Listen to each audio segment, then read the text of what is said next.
A ver. ¿Ahí se ve bien? No, creo que no. ¿No? Ahí sí.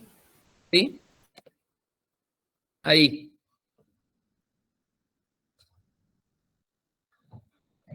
¿Se ve la pantalla? Sí, se ve bien. Bien. Entonces, ¿qué es la teratología, que es el tema de hoy? Es la rama de la ciencia que estudia las causas, los mecanismos y los patrones de las anomalías fenotípicas congénitas, anomalías del desarrollo embrionario. ¿Bien? Eso es la teratología. Terato quiere decir monstruo y logos quiere decir estudio. El nombre en realidad es estudio de los monstruos. Por supuesto, no consideramos hoy a las malformaciones congénitas como tales, sino como anomalías fenotípicas del desarrollo, ¿no? Entonces, acá viene el nombre, teratos es monstruo, monstruo quiere decir lo que se muestra, pero también quiere decir prodigio, ¿eh? O sea, tiene un contexto negativo y un contexto positivo. Entonces, vamos a estudiar nosotros los defectos congénitos, las anomalías del desarrollo o anomalías fenotípicas congénitas, que es el nombre que me resulta más adecuado. ¿Bien? Entonces, los defectos congénitos, según la Organización Mundial de la Salud, es cualquier anomalía en el desarrollo de tipo morfológico, estructural, funcional o a nivel molecular. Fíjense que puede ser algo visible o también desde el punto de vista macro, invisible, nivel molecular o funcional. Presente al nacimiento, eso es congénito, ¿no? Al nacer se detecta o detectado en etapas posteriores de la vida, pero que está causado por eventos que preceden al nacimiento, ya sea heredados o adquiridos durante la gestación. Es decir, que yo no los detecte a estos defectos congénitos al nacer, no quiere decir que no sean congénitos, porque si se generaron de forma intrauterina, de forma genética o por un motivo ambiental, no deja de ser una patología congénita, ¿bien? Fíjense este número, que es un número muy grande, 3% de los recién nacidos tienen algún tipo de defecto congénito, que en general nos referimos a defectos congénitos menores, ¿eh? Pero 3%, 3 de cada 100 nacimientos, piensen en la cantidad de niños que nacen todos los días. Y se detecta hasta un 8% a los 5 años de edad. Es decir, muchos no se detectan al nacer porque son defectos pequeños a lo mejor que se terminan detectando, o silentes, por ejemplo, una cardiopatía congénita. El problema cardíaco a lo mejor en el momento del nacimiento no se detecta, pero después con los controles pediátricos y demás, aparece un soplo y bueno, se investiga y era una comunicación interauricular, por ejemplo, ¿no? Pero es importante destacar que en Argentina es la segunda causa de mortalidad infantil y representa un cuarto de las muertes infantiles los defectos congénitos. O sea que estos realmente debemos conocerlos porque es una importantísima causa de muerte al nacer o después del nacimiento. ¿Y cuáles son las causas de los defectos congénitos? Tenemos dos grandes áreas a discutir, las causas genéticas y las causas ambientales.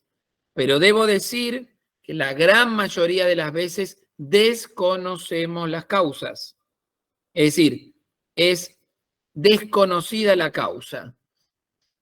Aproximadamente un 50% de las veces que no sabemos cuál fue la causa, no sabemos si hay una causa genética ambiental o mixta subyacente. Dentro de las causas genéticas tenemos las que afectan a los cromosomas, por ejemplo, monosomías o trisomías, y las monogénicas, donde se afectan uno o más genes, mutaciones de lesiones. En el caso de los cromosomas, no solo trisomías o monosomías, sino de lesiones, translocaciones. Y ambientales son los agentes teratógenos. Esto es importante conocer. Agentes teratógenos, agentes ambientales que generan defectos congénitos. Y hay algunas patologías, algunos defectos congénitos, cuya causa es genética más ambiental. Es lo que nosotros llamamos multifactorial.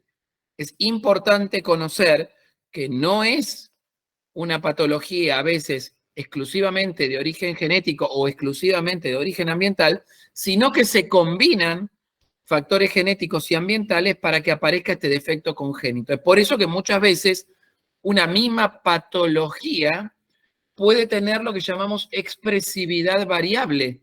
En una persona el defecto es muy leve y en otra persona el defecto es muy grave, siendo, por ejemplo, la misma alteración genética, pero ahí el ambiente moduló en más o en menos y entonces modificó la expresión de ese defecto congénito. ¿Alguna pregunta hasta acá?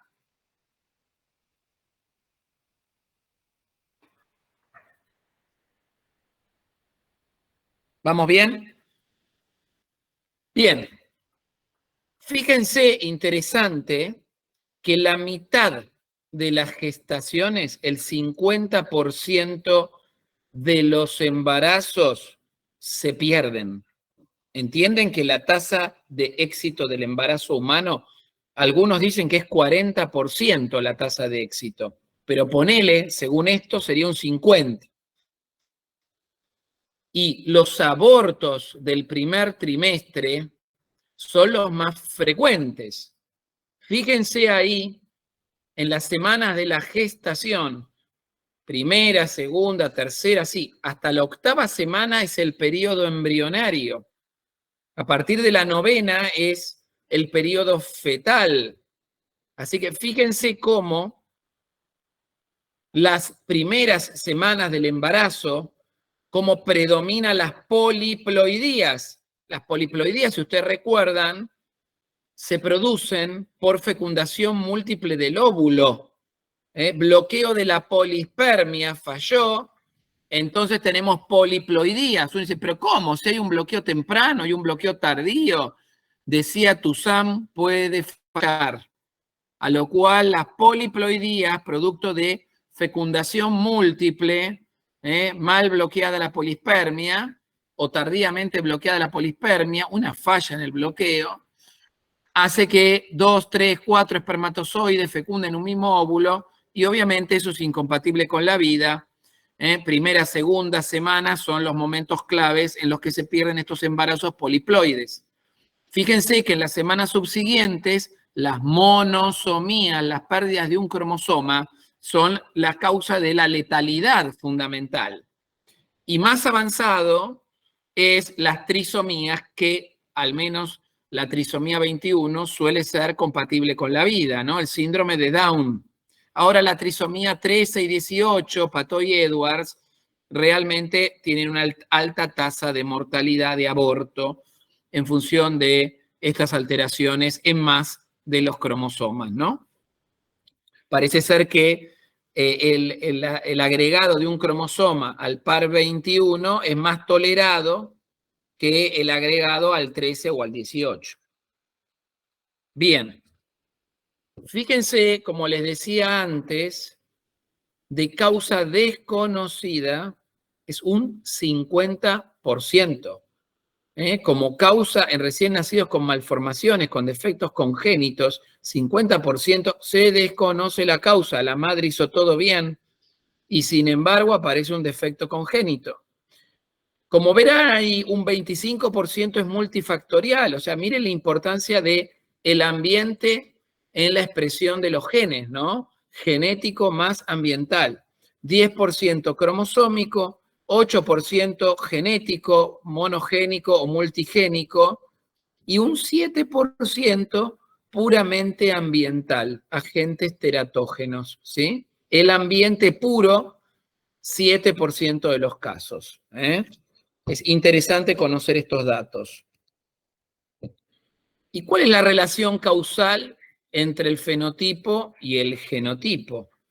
Entonces, fíjense aquí, tenemos el ambiente, y el ambiente va a actuar a punto de partida del genotipo, donde tenemos los genes, donde está el programa de desarrollo. Esos genes interactúan con las proteínas, ¿sí? Factores de transcripción, pero a su vez los genes producen proteínas. Estas proteínas se traducen en modificaciones en las células en tejidos y, en definitiva, se construyen los sistemas, los órganos, sistema, el cuerpo todo, que es el fenotipo. Desde el genotipo al fenotipo actúa lo epigenético y el ambiente, como está muy bien mostrado en este esquema. Entonces, se puede afectar el metabolismo celular, la polaridad celular, los receptores, la receptividad de señales, la adhesividad celular y diferentes comportamientos celulares del desarrollo. Migración, proliferación, apoptosis, etc. Por supuesto, a nivel células y a nivel tejido tenemos interacciones y las inducciones, que son las determinaciones y las diferenciaciones, que llevan a la morfogénesis y al desarrollo, ¿no? Entonces, en todos estos niveles se pueden producir alteraciones que llevan a la aparición de defectos congénitos. ¿Vamos bien? Sí. Muy bien. Es bastante fácil, es bastante claro esta clase, esta charla es bastante ordenadita, y vamos a entender qué es cada una de estas palabras. Fíjense, malformación, displasia, disrupción y deformación. Son los diferentes tipos de defectos congénitos. Nosotros llamamos todo malformación congénita y fíjense que es más amplio que malformación. Las malformaciones pueden ser únicas o defectos múltiples. Y ahí aparecen, cuando son múltiples, malformaciones, la existencia de un síndrome, ejemplo el síndrome de Down, una secuencia, ejemplo, perdón, segundo.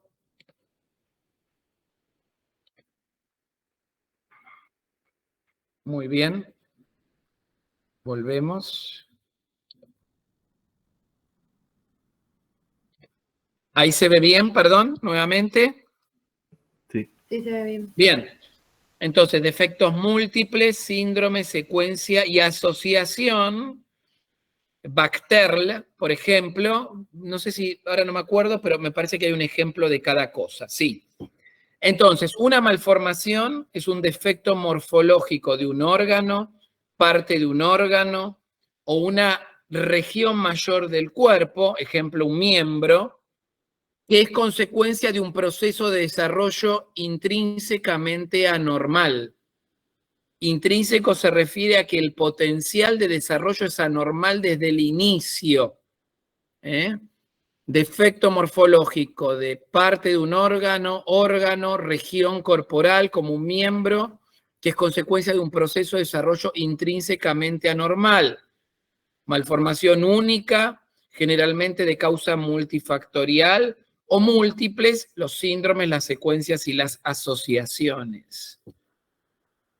También tenemos displasias, son cambios morfológicos de un órgano o aparato, pero por desorganización de su patrón celular y tisular, desorganización de sus células y tejidos. Ahí hay cambios intrínsecos en la organización a nivel histológico con consecuencias funcionales como vemos ahí, la displasia tanatofórica o la osteogénesis imperfecta, donde se forman mal los huesos, los cartílagos, y se generan estas malformaciones severas, graves, mortales, como se puede apreciar ahí. No es que no se forman los órganos, fíjense los huesos están mal formados, y miren cómo son los miembros de estos chicos, ¿eh? Entonces, ahí está el problema a nivel óseo, pero a nivel funcional se imaginan que las consecuencias son gravísimas. Disrupción. Es un defecto morfológico causado por destrucción, en este caso, de una estructura previamente formada o por interferencia en su formación. Aquí no es un tema intrínseco, sino que es extrínseco. Viene de afuera el problema. ¿Sí? La estructura puede estar normal, previamente formada adecuadamente, o puede ser interferida externamente en su formación. No es un problema intrínseco del órgano, de la región corporal, de parte de un órgano, sino que es un órgano que debería desarrollarse bien, pero es interferido en su formación con destrucción. Esto se puede ocasionar división, fusión, pérdida de partes debido a factores mecánicos, vasculares, infecciosos, problemas en la madre, como la diabetes. Entonces, acá vemos algunos casos, por ejemplo, varicela, que el chico ya tiene lesiones en la piel por la varicela.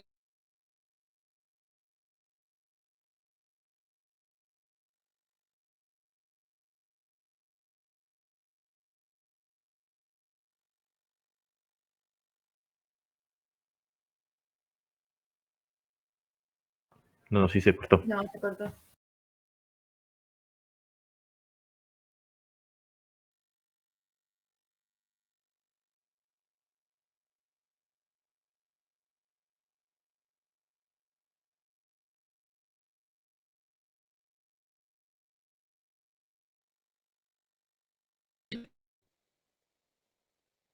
Hola,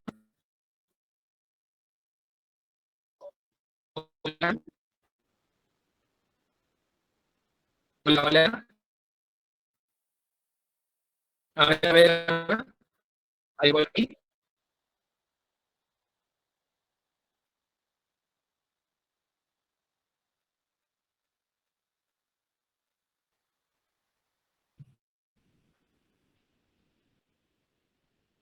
Ahora, buenísimo. Ay, qué mal anda mi red. Ahí se ve. Bien. Acá hay un ejemplo, fíjense, este chico, donde este chico tiene lesiones de varicela en la piel, obviamente falleció el feto muerto, ¿no? Miren el tamaño del abdomen, tiene lo llama hepatoesplenomegalia, hígado gigante, vaso gigante, tiene hidrocefalia, miren el tamaño de la cabeza, ¿eh? Seguramente otras patologías asociadas que no llegó a ver. Miren este caso de hidropesía fetal, producto de infección por citomegalovirus. Esto también es producido por incompatibilidad de RH o por una cardiopatía congénita. Cómo se llena de líquido hasta, obviamente, llevarlo a la muerte. Y miren este otro niño que tiene ausencia de pectoral, de un solo lado, por una disrupción vascular. Se tapa la arteria que irriga el músculo pectoral y no se forma el músculo pectoral.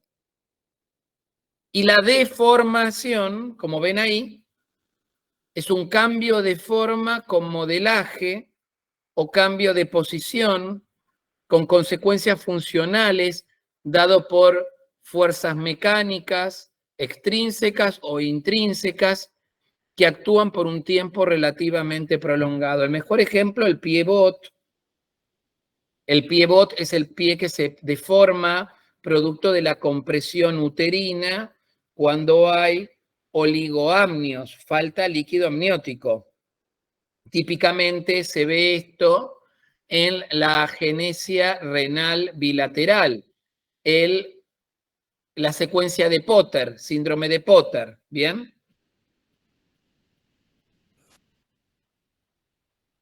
Eso es un ejemplo de fuerza mecánica extrínseca, porque es el útero el que deforma.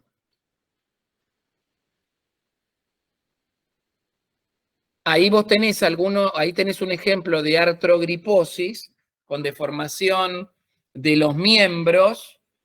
Entonces, algunas tenés causas genéticas, miastenia gravis, miopatías congénitas, la enfermedad de Steiner. Esas son enfermedades que llamamos neuromusculares congénitas hereditarias, donde hay debilidad muscular y entonces se deforman los miembros. Y extrínsecas, bueno, ahí tenés oligoamnios, un tumor uterino que se llama mioma, el útero bicorne, donde no se fusionan bien los conductos de Müller y entonces tenés un tabique en medio del útero, que obviamente hace que el espacio donde se desarrolla el feto es obviamente muchísimo más chico, ¿no? Entonces, fíjense aquí los tipos de defectos de manera esquemática. Malformación, el problema es intrínseco y el resultado con el tiempo es que la forma está totalmente alterada, pero viene de base. Esto es a nivel anatómico y si es a nivel de células o tejidos, es displasia, como se puede apreciar ahí.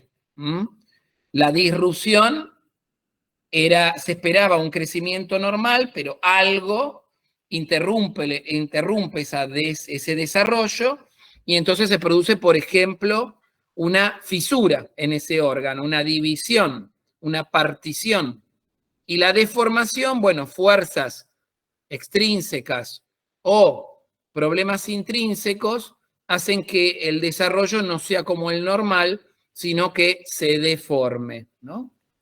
Es un bonito esquema de alguna manera mostrando la explicación. La malformación obviamente es mucho más grave que la displasia, cuando los resultados son de alguna manera similares. Ahora bien, también podemos clasificar a las malformaciones como mayores y menores. Son anomalías las mayores que generan un trastorno funcional significativo, con o sin importancia estética, por supuesto. Agenesia renal bilateral, estéticamente no afecta en nada, pero bueno, un paladar fisurado o una fisura labio-alveolo-palatina, que afecta al labio, afecta paladar, perdón, paladar primario y secundario, obviamente tiene implicancias también estéticas. Pero la gravedad no pasa por lo estético, sino por lo funcional.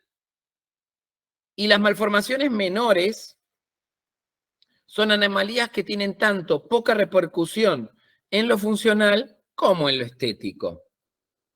Y ojo que estas malformaciones menores están presentes en un porcentaje relativamente alto de la población, menos del 4%, pero no es un porcentaje menor, 4% o 3%.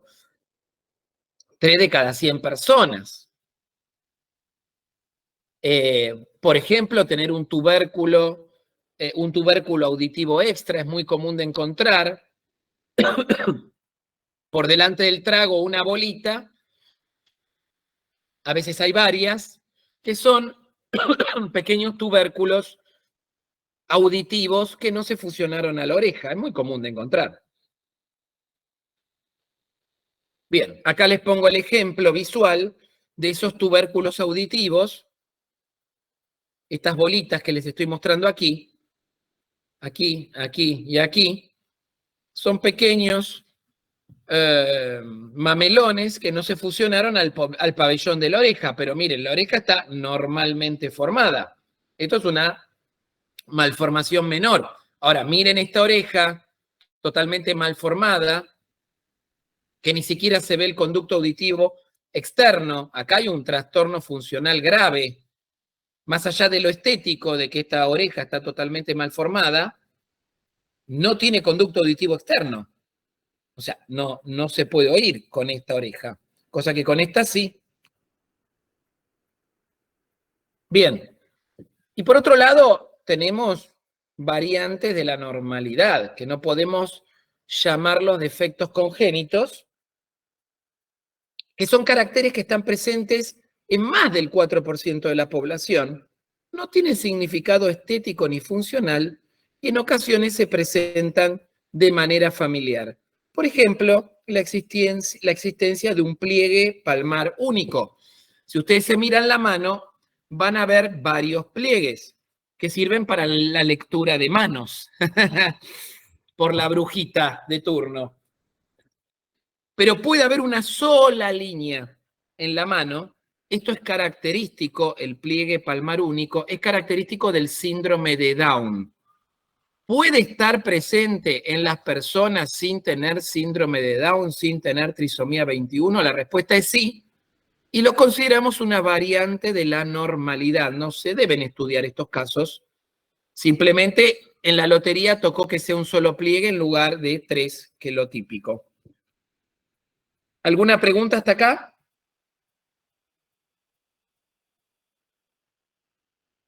Bien. Entonces, malformaciones menores se definen como rasgos morfológicos atípicos.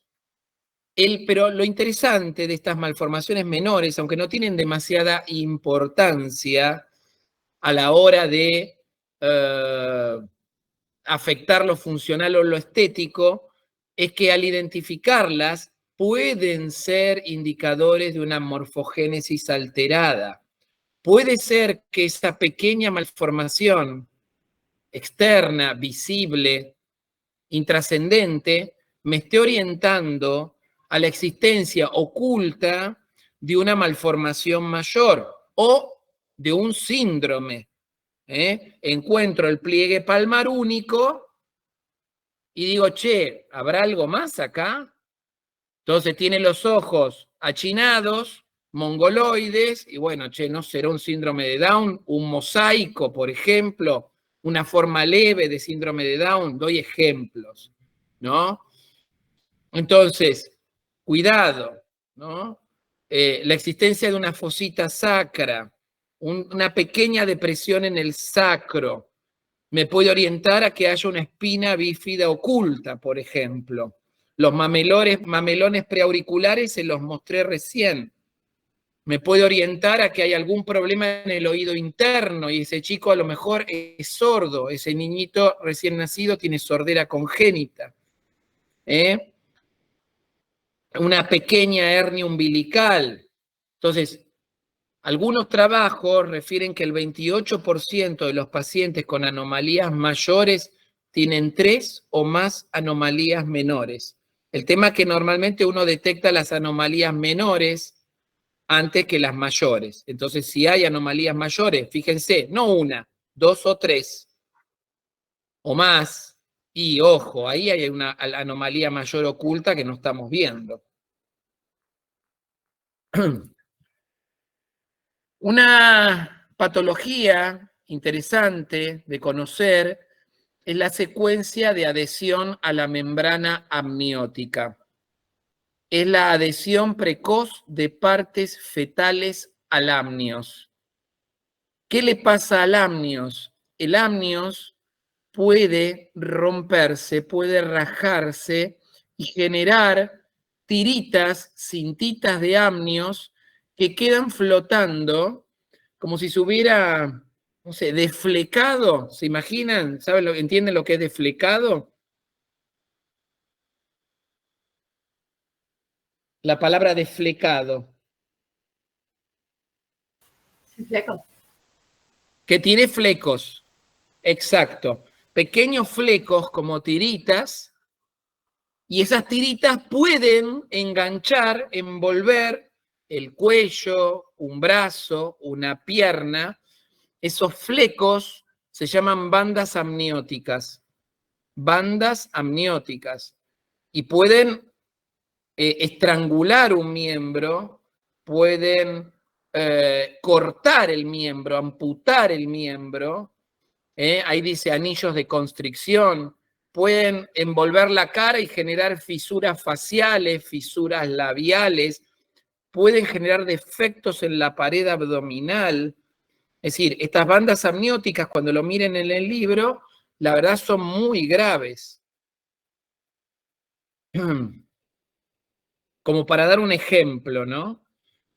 Entonces, paso un poquitito a otro tema que es un síndrome, ¿no? ¿Qué es un síndrome? Que está dentro de las malformaciones múltiples.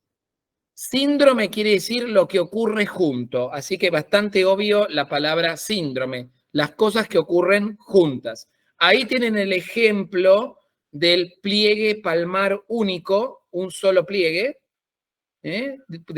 producto de cómo se disponen los huesitos en un chico con síndrome de Down. Ahí tienen la típica imagen de un chico con Down, una cara que Down, el que describió por primera vez este síndrome, un británico, dijo que tenía cara similar a los mongoles, ¿no? Mongoloide, por la forma que tienen los ojos, la boca, los labios, la lengua un poquito protruyendo, tienen macroglosia, o sea, una lengua mayor, más grande.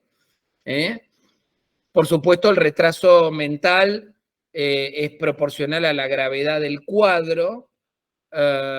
Tienen problemas inmunológicos, tienen cardiopatías congénitas, que antiguamente era la principal causa de muerte, porque, bueno, no consideraban que era correcto operar a un chico con Down.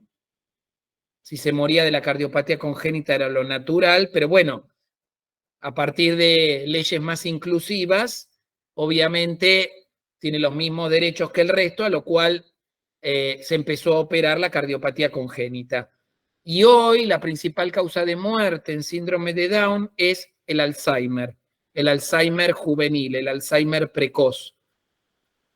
En el cromosoma 21 está la proteína que se llama beta-amiloide, que es la que se acumula en la gente de 70 años en el cerebro, y esa acumulación de esa proteína genera un daño, una degeneración cerebral que llamamos enfermedad de Alzheimer o demencia senil.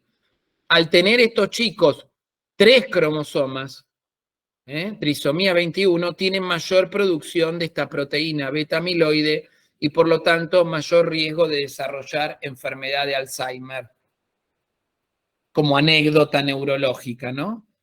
Y al lado tienen un síndrome de Turner, ¿sí? Un síndrome de Turner donde falta un cromosoma del par sexual, es 45X.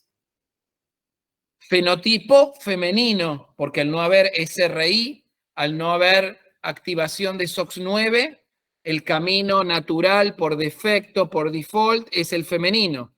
Pero, lógicamente, los ovarios no se sostienen porque mueren las células germinales primitivas y por ende no tienen ovarios, requieren suplemento hormonal, tienen un tórax en escudo, un tórax ancho, como se puede apreciar ahí, y suelen tener pliegues en el cuello que más o menos se pueden apreciar, producto de que en el periodo fetal el sistema linfático no se desarrolla correctamente y por ende se llena de líquido el cuello y después quedan los pliegues de la dilatación producido por el linfedema, es el nombre técnico. Entonces, aquí tienen 2 síndromes, ¿cuál será la diferencia con secuencia y asociación? Que aquí hay un origen común conocido. Es decir, yo sé que este conjunto de características que denominamos síndrome y que es característico, que si yo lo veo digo, este chico tiene síndrome de Down, esta chica tiene síndrome de Turner, porque junta todas las características en un patrón que me hace sospechar que este chico es una trisomía 21 y esta chica es una monosomía X. Entonces yo sé que hay un origen común de este patrón característico de anomalías. Conozco la etiología. O puedo presumir la etiología si no hice todavía el cariotipo en estos dos casos. ¿Se entendió lo que es un síndrome? Sí. Bien. Acá hay un ejemplo, la trisomía 13, síndrome de Patot, que obviamente es mucho más grave que una trisomía 21. Estos chicos se mueren. Tienen polidactilia, tienen 6 dedos en las manos, en los pies, tienen defectos en la formación del cuero cabelludo, tienen una malformación gravísima que se llama holoprosencefalia, no se desarrollan los hemisferios cerebrales, tiene una grave fisura labial medial, tienen cardiopatías con mucha expectativa de vida, la trisomía 13. Ahora hablemos de secuencia. Secuencia es un patrón de anomalías múltiples, producto de una cascada de eventos que derivan de un defecto primario único o factor mecánico conocido o supuesto. Esta es la definición de secuencia. El típico ejemplo que damos es la secuencia de Potter. Lo que inicia esta cascada de eventos es la agenesia renal bilateral. Al no haber riñones, no formarse los riñones, que es una malformación mayor, no se genera orina, no se genera líquido amniótico y por ende la consecuencia es oligoamnios. Ese oligoamnios produce una hipoplasia pulmonar. Este es un problema a nivel tisular. Vieron que vimos displasia, ¿no? Hipoplasia, falta de desarrollo de los pulmones que dependen del líquido amniótico rellenando la vía aérea y al no haber suficiente líquido amniótico, se comprime el feto, se deforma la cara, se comprimen los pies que se deforman y vimos el piebot. El piebot como una malformación, en realidad, mejor dicho, una deformación, porque está dentro del concepto de deformación. El pie no estaba destinado a formarse mal, sino que por efecto mecánico, con presión fetal por el oligoamnios, se deforma el pie, piebot. Esto es lo que llamamos una deformación, no una malformación. La malformación acá es la agenesia renal. Más que malformación es aformación, no se forma. ¿Quedó claro esto? Que es una secuencia, no es una sola malformación, es una secuencia de malformaciones, una cascada de malformaciones que tiene su origen en un defecto primario, ¿sí? En un defecto primario que en este caso es la agenesia renal bilateral. Y la asociación es la ocurrencia no al azar, de múltiples anomalías, de las cuales no se sabe que haya un mecanismo etiológico o patogénico común, no se conoce, no quiere decir que no lo tenga. Es estadísticamente significativa la asociación de todas estas alteraciones fenotípicas. Seguramente tienen una base genética, ambiental o multifactorial que todavía no se ha descubierto. Ahora, si se descubre que esta combinación Bacterl o Charge tiene una causa genética, la seguimos llamando, o ambiental, la seguimos llamando asociación.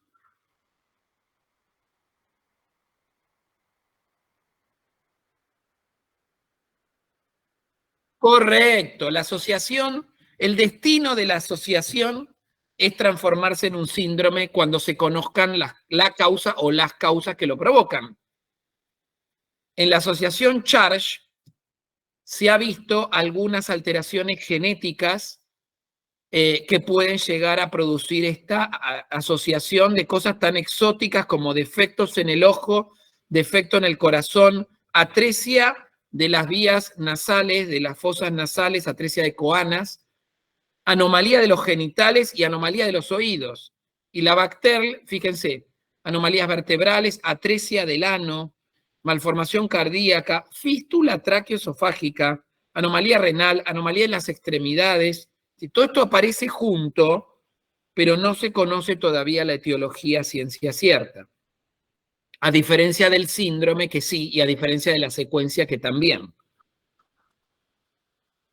Entonces, hay anomalías cromosómicas en primer trimestre, obviamente, que nos va a sugerir en una ecografía su existencia, y es la aparición de mucho líquido en la nuca de este feto. Miren la ecografía de este feto, que tiene un edema generalizado, lo llama higroma quístico. Se ve en la ecografía, este sería la nuca, el cuello, está la cabecita, y este es el cuero cabelludo. Fíjense que hay una luz, esto negro es líquido, que sigue por la espalda, acumulado en la cabeza y en el cuello del pibe. Está bien claro cuando vemos este feto muerto, este embrión, mejor dicho, muerto, que tenía una enorme acumulación de líquido. Por supuesto, esto era una trisomía incompatible con la vida, pero se puede ver desde el punto de vista ecográfico. Obviamente, ver esto es muy mal pronóstico, ¿no?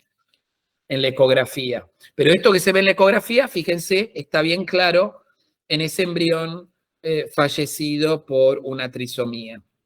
Fíjense el tamaño, ¿no? de esa dilatación de líquido. Por ejemplo, en el síndrome de Turner vimos que el sistema linfático no se desarrolla correctamente. Acá está representado el sistema linfático. Y obviamente al estar inmaduro ese sistema linfático, no se drena el líquido y se acumula de esta manera, con una monosomía en este caso, que es el síndrome de Turner. En el síndrome de Turner hay un 80% de mortalidad, solo un 20% de los Turner llega a término, el 80% muere ahí en el primer trimestre. Entonces hay muchos hallazgos que se pueden ver en la ecografía relacionado con anomalías cromosómicas, por ejemplo, la holoprosencefalia. Lo vimos, por ejemplo, esto en las trisomías, el higroma quístico cervical, como vemos ahí en esa imagen, se vincula a la monosomía de Turner. El ónfalocele se puede ver, la herniación umbilical que no vuelve al abdomen. Y bueno, puede haber también hidropesía fetal, donde el líquido no solo se acumula a nivel cervical, como en el síndrome de Turner, sino se acumula en todo el cuerpo, en el abdomen, en el tórax, en la piel, todo el cuerpo edematizado, parecido a lo que vemos en este chiquito, ¿no? El edema es monstruoso. Y defectos congénitos de causa multifactorial, tenemos la anencefalia, hay causas genéticas, hay causas ambientales como el déficit de ácido fólico, lo mismo con el mielomeningocele, que es la espina bífida a nivel lumbosacro, como ven ahí abajo en la imagen, la fisura labio-alveolo-palatina y las cardiopatías congénitas, por ejemplo, el canal aurículo-ventricular persistente, son defectos que tienen en la mayoría de los casos causas multifactoriales, genéticas más ambientales. Entonces, defectos congénitos de causa multifactorial en recién nacidos, con riesgo de que esto haya recurrencia. Fíjense, el defecto congénito más frecuente es la comunicación interauricular y la comunicación interventricular. Son los defectos congénitos más frecuentes, los menos graves quizás, pero tienen riesgo de recurrencia. ¿Qué quiere decir esto? Que si tengo un hijo con uno de estos defectos, el siguiente hijo puede también tenerlo. Estos son los porcentajes que ven ahí al costado. no son muy altos, pero no son cero, ¿no? No son cero. Fíjense la incidencia de la comunicación interventricular, 3 de cada 1000 nacidos vivos. Comunicación interauricular, que es la siguiente en frecuencia, 1 en 1000. Después 0,5 en 1000, anencefalia y así. Las caras de la holoprosencefalia. Falla en la división del prosencéfalo. Esto puede ser de causa cromosómica, una trisomía, multifactorial o teratogénica, por ejemplo, el consumo de alcohol durante el embarazo. Las 4 caras que ven ahí es holoprosencefalia en distintos grados de gravedad. Fíjense, ciclopía, ahí están los 2 ojos prácticamente fusionados, con una nariz que no puede cruzar la línea media y por lo tanto se forma la nariz con una sola narina, con un solo agujerito por arriba de los ojos. La cebocefalia, están un poco más separados los ojos, pero fíjense esa nariz chiquitita con un solo agujero y los ojos realmente están muy cercas, están muy, no se llegan a unir como en la ciclopía, pero están muy cerca. Y eso se llama hipotelorismo, ¿sí? Que si uno ve la foto de la chiquita de abajo, lo único que nota que le llama la atención es que los ojos están muy cerca, pero el resto de la cara no dice demasiada cosa. Fíjense esta imagen del cerebro. Bueno, no saben mucho de anatomía, pero hay un ventrículo cerebral único. No hay 2 hemisferios. Es un holoprosencéfalo. Y aquí podemos tener o causas cromosómicas o causas ambientales o la combinación de ambas. Y hay caras típicas de síndromes genéticos monogénicos reconocidos. El Treacher-Collins, hay una película donde el chiquito le hacen bullying por tener este cuadro que afecta el desarrollo del primer arco branquial, el maxilar y el mandibular, fragilidad del X. Miren el síndrome de Williams, tienen cara de payaso naturalmente, se están riendo todo el tiempo. El síndrome de Cruzón tiene esta cara típica, con los ojos muy saltones, que se les ve el reborde blanco, esa cara alargada. El síndrome de Noonan afecta el corazón y los miembros, pero bueno, tiene esa particular cara. Entonces uno ve estas caras y ya sabe cuál es la alteración genética subyacente. El síndrome de Noonan es por mutación de TBX, que es un gen muy importante en la formación de miembros y corazón. Así que ahí uno ve la cara y ya tiene que ir a ver cómo están los miembros y cómo está el corazón. Y de causas ambientales. Estos son los que llamamos agentes teratógenos, agentes ambientales que generan defectos congénitos, infecciosos. Rubiola, por favor, sépanla, rubiola produce ceguera, sordera y cardiopatía congénita. Es la tríada clásica de la rubiola en el primer trimestre del embarazo, en una madre que no se vacunó, que habría que darle un bife, pero no se vacunó contra la rubiola y tuvo rubiola en el primer trimestre del embarazo y afectó la formación del ojo, del oído y del corazón. Por supuesto, la toxoplasmosis, que es algo que se chequea en el embarazo, citomegalovirus, medicamentos, los medicamentos hay que tener mucho cuidado. Talidomida, seguramente lo van a ver en el práctico, lo han visto en el práctico.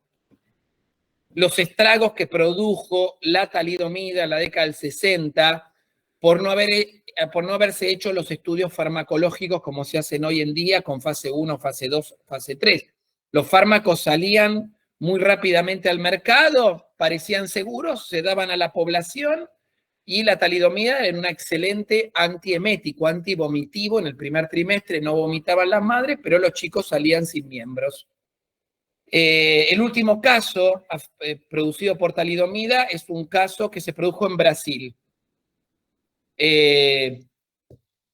Pero bueno, no, hoy actualmente la talidomida tiene un black warning, un cartel negro que dice prohibido su uso en el embarazo o si hay riesgo de embarazo. Bien, por supuesto, medicamentos para la epilepsia pueden generar malformaciones congénitas. El ácido retinoico, que es un derivado de la vitamina A, el exceso de vitamina A, los retinoides pueden provocar malformaciones congénitas.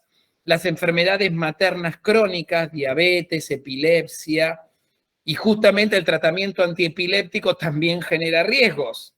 ¿Se dan cuenta? Las radiaciones X, las radiaciones gamma, no hay que exponerse a radiaciones durante el embarazo, radiografías, tomografías. El consumo de alcohol, puede producir malformaciones faciales, puede producir malformación, pero fundamentalmente afectar el desarrollo cerebral, y hoy es una causa reconocida de espectro autista, el consumo de alcohol en el embarazo o poco antes de quedar embarazada. Consumo de cocaína. Y el tabaco produce retraso en el crecimiento intrauterino. No produce demasiado lío, pero bueno, poca oxigenación en la madre, poca oxigenación para el pibe. Crece menos de lo que debería crecer. Acá está el ejemplo de la talidomida, que se usó desde 1957 a 1961. El último caso, como les decía, se dio en Portobelo, Brasil, en 2006. Pero bueno, en aquel momento hubo 7.000 chicos con focomelia, meromelia, amelia. Cuando se dieron cuenta que era el culpable la talidomida, obviamente se sacó del mercado. Piensen que esta patología tiene una incidencia 1 en 1.000.000 de nacimientos. Y cuando se empezó a usar la talidomida pasó a ser 1 en 1.000. O sea, algo estaba pasando, algo estaba sucediendo. Y se interrogó a las madres a ver qué podía hacer y todas coincidían en que habían tomado talidomida en el primer trimestre. Cuando se dieron cuenta que era la talidomida, la sacaron del mercado y dijeron, bueno, tenemos que empezar a probar los fármacos de una manera más segura. No podemos ir del ratoncito al humano directo. Tiene que haber etapas donde podamos evaluar la seguridad de los fármacos y es lo que se hace en la actualidad. Ningún fármaco sale al mercado sin haber sido ampliamente testeado. Entonces, en los agentes teratogénicos es importante algunas variables que hay que tener en cuenta. Un agente teratogénico es una sustancia, un organismo, un agente físico o estado de deficiencia que, estando presente durante la gestación, puede causar un defecto congénito. Sustancia, organismo, agente físico o deficiencia, déficit vitamínico, ejemplo, que estando presente durante la gestación puede causar un defecto congénito. En estos casos es importante la dosis. ¿A cuánto uno está expuesto en el embarazo para que haya un defecto congénito? No es lo mismo que me haga una radiografía de tórax, que me haga una tomografía que es 100 veces más la dosis de rayos, o que me exponga a un accidente nuclear. ¿Me entienden? La dosis, la cantidad de agente teratógeno, de sustancia, de droga, de fármaco, es importante para ver si se produce o no ese defecto congénito. Por supuesto, la edad gestacional, a mayor edad, la mujer tiene mayor riesgo de que se produzca un defecto congénito porque los óvulos envejecen, los ovocitos secundarios envejecen con el paso de los años. A partir de los 35 años aumenta el riesgo de que haya problemas. La susceptibilidad, no todos tienen la misma susceptibilidad a un agente teratógeno. A lo mejor 2 mujeres expuestas al mismo fármaco, en una no pasa nada y en otra el bebé tiene malformaciones serias. Y uno dice, pero es la misma cantidad, el mismo agente, todo igual, pero una madre era susceptible, o mejor dicho, ese feto era susceptible y el otro no. Y por supuesto, interacción con otros agentes. Puede ser un agente único o agentes múltiples. Recordemos que existe lo multifactorial, lo genético más lo ambiental. Y no todo ocurre en cualquier momento. Es decir, hay periodos críticos en el desarrollo.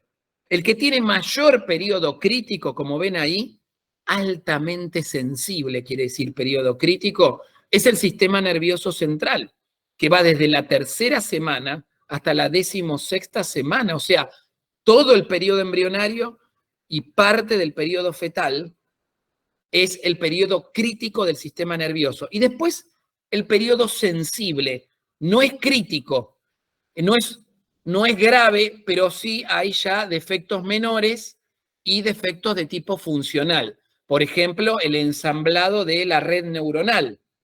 Eso puede generar defectos conductuales, defectos cognitivos, retraso mental, pero no está mal formado el cerebro. Son defectos de tipo funcional. Por supuesto, los otros órganos también tienen periodos críticos y periodos sensibles, por supuesto, menos extensos que en el caso del sistema nervioso. Y fíjense, la talidomida, el momento más grave de su accionar es entre el día 20 y día 36 de la concepción. Es decir, entre el día,